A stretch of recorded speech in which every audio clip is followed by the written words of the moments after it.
But one of the things, and I don't know if I've said this to you that much, but we often have these conversations. We speak regularly, we meet regularly. Yeah. I think one of the things that's impacted me the most in our relationship has been, from your perspective, from your journey, has taught me things that I didn't know about myself, in my own struggles, in my own journey, because of your honesty, your openness. And it's taught me things that I wouldn't have necessarily learnt other ways. There have been other influences like that in my life where people have spoken into my life in a direct way. Yeah. But it was more for me with you, just as I was journeying with you. Yeah. So many things you would be telling me about, I would be like, well, that's actually true for me as well. Yeah. But you being open about this and you talking about your journey, and it's something that you learnt as well as part of being in rehab and part of getting in recovery. And I always used to say, I think every Christian actually needs to have rehab. Every Christian actually needs to go through that, because every person really, Every human, yeah. Because we have stuff that lie deep in our hearts that we don't want to talk about. Yeah.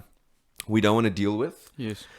We don't always have the spaces to deal with them. Yeah. Even church sometimes does not seem like a space where we can really be real, because I go to church and everyone, it's not always like this, but we all put up masks. Yeah. So everyone's better than what I am, because I know what I'm like. I'm blessed, brother.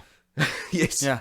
So I'm coming to church. I know the depth of my stuff, or I'm to some extent aware of it. But everybody else there is all perfect, because that's the masks we put on. Yeah. So this evening I wanted to speak about how do we open our hearts for God to heal us, and also at the same time, adjacent to that, how do we guard our hearts from the stuff that is coming in to hold our hearts captive. Yeah.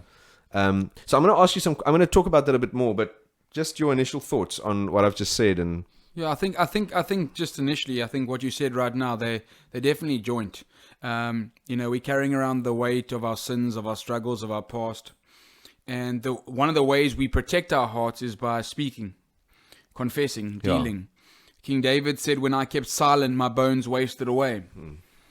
And that's the dangerous part of our journey as humans, is that when we begin to keep in what we need to be letting out, it actually infects our internal life and internal world. And we're so scared that people will judge us. We're scared we will embarrass ourselves. We're scared people won't understand. We're scared people will reject us.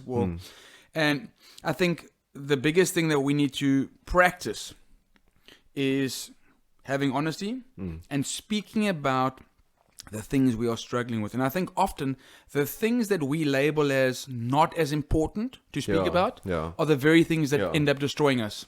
Yeah, that's so true. And everything we don't speak about speaks to us. What do you mean by that? That's a powerful statement, but just unpack that a little bit. Everything that we don't speak about speaks to us. So when we don't speak about our fear, we give our fear a voice, and it speaks back to us and makes us scared. When we don't speak about our past, we give our past a voice, and it speaks to us, and it allows us to think and believe that we are our past.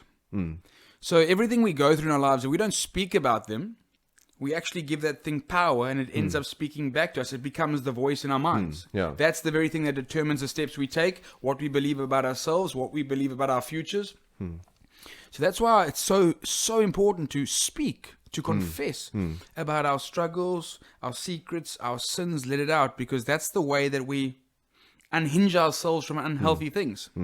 Yeah, absolutely. Yeah, I mean, I think we can go so deep into this stuff. So I want to lay a bit more of a foundation just as we begin. But